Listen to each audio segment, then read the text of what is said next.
নমস্কার, সোজা সাপটা সুব্রতয় আপনাদের স্বাগত। আচ্ছা, আপনাদের কি মনে হয় এই ট্যাব দুর্নীতির পিছনে শুধুমাত্র হ্যাকাররাই জড়িত, নাকি পশ্চিমবঙ্গের এই শিক্ষা দপ্তর এবং তার প্রশাসনের দুর্বলতাকে ঢাকা দেওয়ার জন্য শুধুমাত্র প্রত্যেকটি সংবাদপত্রে এই রাজ্য সরকার শুধুমাত্র হ্যাকারদেরই দায়ী করবার চেষ্টা করছে?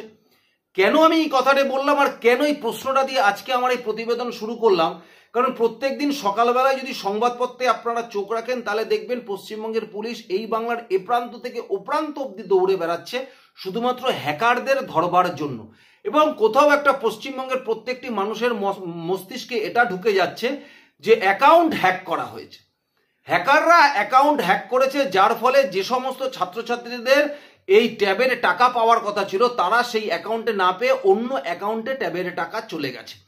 কিন্তু দেখুন, এই রাজ্য সরকার এবং তার প্রশাসন এর দায়ভার কি এড়িয়ে যেতে পারে? প্রশ্নটা কিন্তু এখানেও থাকে। দেখুন, এই প্রশ্নের উত্তরগুলো খুঁজতে গেলে একটু প্রথমের দিকে যাওয়া যাক। দেখুন, এর আগের বছর অবধি এই স্কুলের 12 ক্লাসের ছাত্রছাত্রীদের ট্যাবের জন্য, ট্যাব বলতে ওই অ্যান্ড্রয়েড সেট মোবাইল ফোন নেওয়ার জন্য 10,000 টাকা করে রাজ্য সরকারের তরফ থেকে দেওয়া হতো। কিন্তু এবছরই 11 ক্লাসকেও যুক্ত করা হয়েছে, মানে 11 ক্লাস এবং 12 ক্লাসকে ট্যাবের টাকা দেওয়া হবে। আচ্ছা, প্রশ্নটা এখানে দানা বাঁধে যে গত বছর অবধি 12 ক্লাসের শুধুমাত্র ছাত্রছাত্রীদের ট্যাবের টাকা দেওয়া হয়েছে, তাহলে এবছরে কেন 11 ক্লাসের ছাত্রছাত্রীদেরও যুক্ত করে দেওয়া হলো? যেখানে আমরা জানি 12 ক্লাসের ছাত্রছাত্রীরাই পাস আউট হওয়ার পর মূলত ভোটার লিস্টের নাম ওঠে, 11 ক্লাসের ছাত্রছাত্রীদের ভোটার লিস্টের নাম ওঠে না। তাহলে শুধুমাত্র সরকারের যদি ভোটের তাগিদই থাকতো, যেটা গতবার অবধি ছিল, যে তাহলে 12 ক্লাসের ছাত্রছাত্রীদের ফোনের জন্য 10,000 টাকা করে দেবো, 12 ক্লাসের ছাত্রছাত্রীরা নতুন ভোটাররা তারা আমাদের ভোট দেবে। কিন্তু 11 ক্লাসের যারা ছাত্রছাত্রীরা আছে তাদের তো ভোটার লিস্টে নাম উঠবে না, সুতরাং তারা সরকারকে ভোট দেবে না। তাহলে এই সরকার 11 ক্লাসের ছাত্রছাত্রীদেরও ট্যাব দেওয়ার জন্য কেন 10,000 টাকা করে ধার্য করা হয়? তার কারণ হচ্ছে, তার মূল কারণ হচ্ছে আরজিকর ঘটনা নিয়ে আমরা দেখেছি প্রত্যেকটি রাস্তার মনে রাস্তায় যেরকম সাধারণ মানুষ নেমেছে, এবারে দেখবেন হাই স্কুলের ছাত্রছাত্রীরাও কিন্তু রাস্তায় নেমেছিল। এবং মূলত ভালো করে লক্ষ্য করলে দেখা যাবে যে হাই স্কুলের 7, 8, 9, 10, 11, 12 এই ধরনের যারা উঁচু ক্লাসের ছাত্রছাত্রীরা আছে তারাই কিন্তু এই মিছিলগুলোকে কন্ডাক্ট করেছে, স্কুলের টিচারদের সঙ্গে নিয়ে রাস্তায় নেমে আরজিকর ইস্যুতে উই ওয়ান্ট জাস্টিস স্লোগান দিয়েছে। এবং কোথাও একটা এই রাজ্য সরকার বুঝেছে যে যখন এই উই ওয়ান্ট স্লোগান জাস্টিস দিয়ে জাস্টিসের কথা বলে স্কুলের ছাত্রছাত্রীরা রাস্তায় নামছে এবং সেখানে 11 ক্লাস এবং 12 ক্লাসের ছাত্রছাত্রীরা রয়েছে, তাহলে 12 ক্লাসের ছাত্রছাত্রীদের যে নতুন ভোটটা, সেই ভোটটা এই সরকারের পক্ষে নাও আসতে পারে। তাই এই আন্দোলনকে দমানোর জন্য, যাতে 11 ক্লাস 12 ক্লাসের ছাত্রছাত্রীরা এই আন্দোলনে অংশগ্রহণ না করে, তার জন্য এবারে এই 10,000 টাকা ট্যাবের জন্য ধার্য করা হয় 11 ক্লাস এবং 12 ক্লাস দুটো ক্লাসকেই। এখন প্রশ্ন হলো যে 11 ক্লাস আর 12 ক্লাস যখনই দুটো ক্লাসকে সংযোগ করা হয়েছে তখনই ছাত্রছাত্রীর সংখ্যাটা বেড়ে গেছে। এবং প্রত্যেকটা স্কুলের কাছে সার্কুলার আসে যে এই স্কুলের যে বাংলা শিক্ষা পোর্টাল আছে, এই পোর্টালে টোটাল ছাত্রছাত্রীদের নাম এবং তাদের ব্যাংকের ডিটেলস ভরে আপলোড করে পাঠাতে হয়। সেই নির্দেশ মোতাবেক যখন স্কুলগুলো তাদের কাজ শুরু করতে যায়, সেই মুহূর্তে দাঁড়িয়ে স্কুলগুলোর ক্ষেত্রে বলা হয় যে কাজটা 10 দিনে করার কথা সেই কাজটা 3 দিনে স্কুলকে তুলে দেওয়া হবে বলে এই মধ্যশিক্ষা পর্ষদ থেকে এই আপনার এই শিক্ষা দপ্তর থেকে প্রেশার ক্রিয়েট করা হয় স্কুলগুলোর ওপরে। এখন দেখুন, প্রত্যেক স্কুলেরই এই বাংলা শিক্ষা পোর্টালের নিজেদের আলাদা ইউজার নেম আছে, নিজেদের আলাদা পাসওয়ার্ড আছে, যার ফলে কি হচ্ছে, যখনই স্কুলে এরকম কোনো ধরনের কাজ আসে তখনই সেই কাজগুলো হেডমাস্টার সেই কাজগুলোকে হয় কোনো শিক্ষকের কাছে দেয়, নইলে কি করে সেই স্কুলের যারা গ্রুপ সি গ্রুপ ডি যারা ক্লার্ক আছে তাদের ওপরে সেই কাজের দায়িত্ব দেওয়া হয়। সেই ক্ষেত্রে দেখা গেছে যে যখনই কোনো শিক্ষকের কাছে সেই দায়িত্ব দেওয়া হয়েছে, শিক্ষক যদি স্কুল আওয়ার্সে সেই কাজ করে পোর্টালে সাবমিট করতে যায়, দেখা গেছে সেই পোর্টাল এত স্লো যে সেখানে আপলোড করা সম্ভব হয়নি, যার ফলে সেই শিক্ষকের ক্ষেত্রে বা সেই গ্রুপ সি বা গ্রুপ ডি যারা সেখানকার ক্লার্ক রয়েছে তাদের ক্ষেত্রেও স্কুলে বসে সেই পোর্টালে আপলোড করা সম্ভব হয়ে ওঠেনি। কিন্তু বারবার প্রেশার আসে বারবার প্রেশার আসে যে 10 দিনের কাজটা আপনাদেরকে 3 দিনে করে দিতে হবে, কারণ অতি সত্বর এই টাকাগুলো, এই অ্যাকাউন্টগুলো, নাম্বারগুলো এসে গেলে আমরা টাকা ছেড়ে দেব। কারণ আরজিকর ঘটনা এখনো পর্যন্ত দমেনি, আরজিকরের ক্ষেত্রে এখনো পর্যন্ত দোষীদের চিহ্নিত করা যায়নি, তাই এই আন্দোলন এখনো পর্যন্ত দমে যায়নি। তাই যে কোনো পরিস্থিতিতে এই নামগুলো তড়িঘড়ি পাঠান যাতে এই টাকাগুলোকে তাদের অ্যাকাউন্টে তুলে দেওয়া যায়।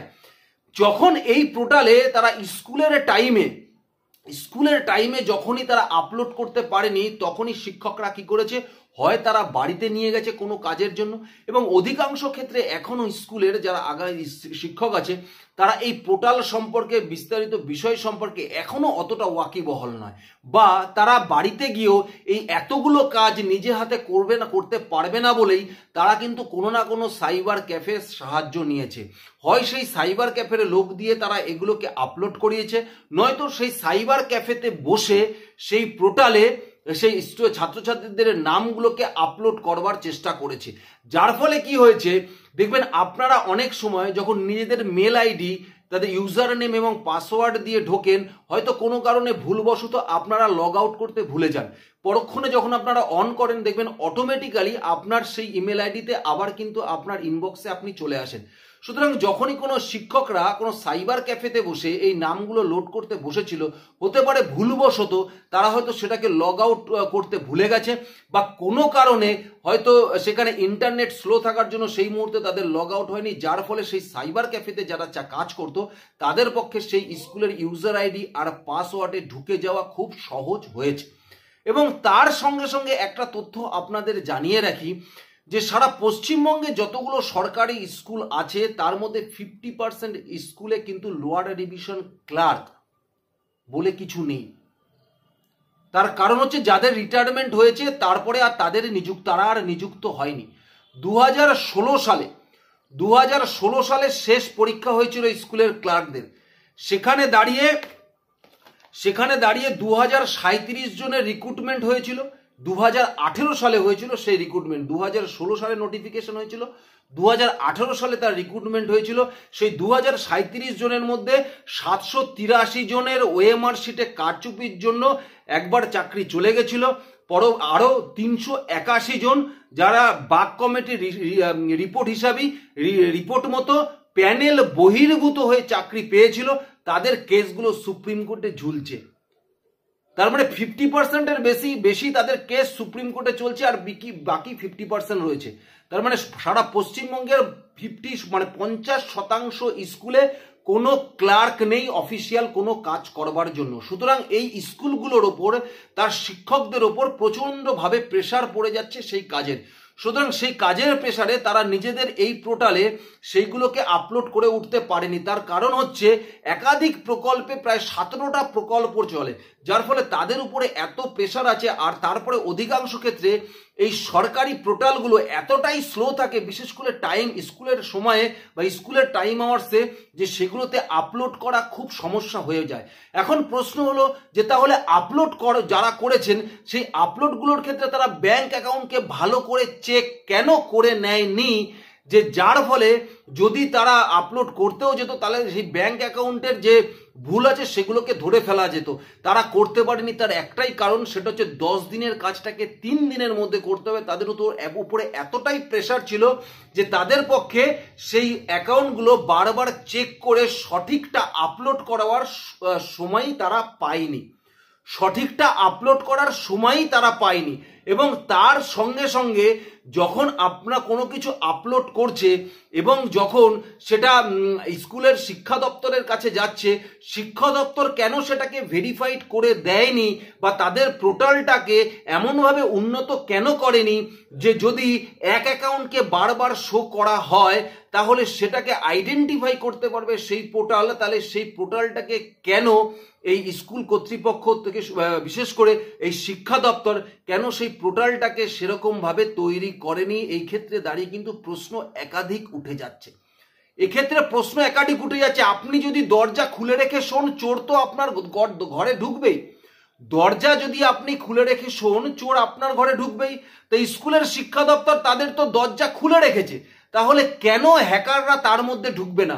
আপনারা যদি একটু লক্ষ্য করেন তাহলেই দেখতে পারবেন হ্যাকাররা বেশিরভাগ ক্ষেত্রে এই সাইবার ক্যাফেতে যুক্ত। তার মানে বুঝতে হবে যে সেখানকার স্কুলের শিক্ষক বা কোনো স্কুলের ক্লার্ক তাদের কাজগুলো কিন্তু ওই সাইবার ক্যাফেতে গিয়ে করেছে, যার ফলে তাদের ইন্টারনেট বলুন, কম্পিউটার সম্পর্কে অতটা অভিজ্ঞতা না থাকার কারণে বা এর গুরুত্ব সম্পর্কে অতটা অভিজ্ঞতা না থাকার কারণে তারা লগ আউট না করেই হয়তো ওই পোর্টাল থেকে বেরিয়ে গেছে, যার ফলে সেই ইউজার নেম এবং পাসওয়ার্ড এই হ্যাকারদের কাছে চলে এসছে, যার ফলে তারা ওইখানে বসিয়েই ওই অ্যাকাউন্টের জায়গায় একাধিক অ্যাকাউন্ট নাম চেঞ্জ করে আলাদা আলাদা অ্যাকাউন্টের ডিটেলস ওখানে আপলোড করে দিতে পেরেছে বা দিয়ে দিতে পেরেছে, যার ফলে পরবর্তীকালে ওটা আর চেক হয়নি। যখন সরকারি ট্রেজারার থেকে টাকা ছেড়েছে সেই টাকা যে যে অ্যাকাউন্ট ওখানে ছিল সেই সব অ্যাকাউন্টগুলোতে চলে গেছে। এবং দেখা যাচ্ছে যে প্রায় 4280 জন, প্রায় 4280, সংখ্যাটা কম না, 4841 জনের অ্যাকাউন্টে দুবার করে টাকা ঢুকে যাচ্ছে। 841 জনের অ্যাকাউন্টে, ভাবতে পেরেছেন? তার মানে আজকে একটা স্কুলের যে অ্যাকাউন্ট ইউজ করা হয়েছে, ছাত্রটা নামের পাশে যে অ্যাকাউন্ট নাম্বার ব্যবহার করা হয়েছে, অন্য কোনো স্কুলের ক্ষেত্রে, অন্য কোনো ছাত্রের ক্ষেত্রে সেই একই অ্যাকাউন্ট নাম্বার ব্যবহার করা হয়েছে।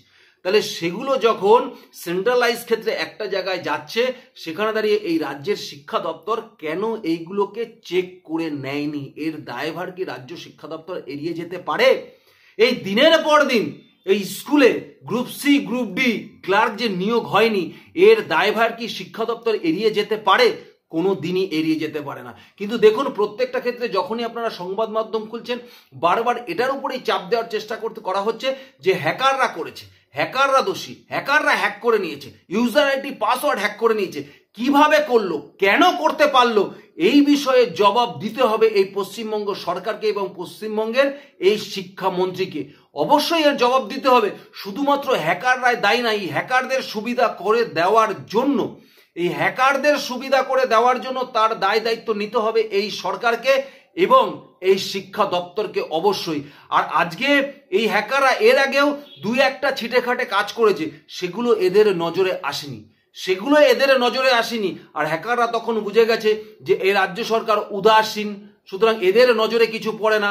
এর আগেও দুই একবার আমরা করেছি, নজরে যখন পড়েনি, এবারে লামসাম বড় অ্যামাউন্টে করে নাও, অনেকগুলো অ্যাকাউন্টকে আপলোড করে দাও, যার ফলে এদের ক্ষেত্রে কাজ করতে সুবিধা হবে। কারণ আপনারা সবাই জানেন যে যখনই দেখবেন এই কোনো গ্রাহক পরিষেবা কেন্দ্র আছে ব্যাংকের, সেখানে গিয়ে অনেকে কিন্তু গরিব মানুষ যারা আছে তারা ব্যাংক অ্যাকাউন্ট করে, সুতরাং তাদের সাথে দেখবেন এই সাইবার ক্যাফের একটা যোগাযোগ থাকে, সুতরাং সেখান থেকে অ্যাকাউন্ট নাম্বার খুব সহজেই কালেক্ট করে নিতে পারছে এই সাইবার ক্যাফের লোকগুলো, এবং সুতরাং তাদের থেকে সেই ব্যাংক ডিটেলসগুলোকে নিয়ে, সেই ব্যাংক ডিটেলসগুলোকে তাদের কাছে দিয়ে কোনো বিশেষ চেনা জানা লোককে তাকে কিছু টাকা দিয়ে বাকি টাকা তারা তুলে নিয়েছে। খুব সিম্পলি ওয়েতে তারা এই কাজটাকে তারা সম্পূর্ণ করেছে।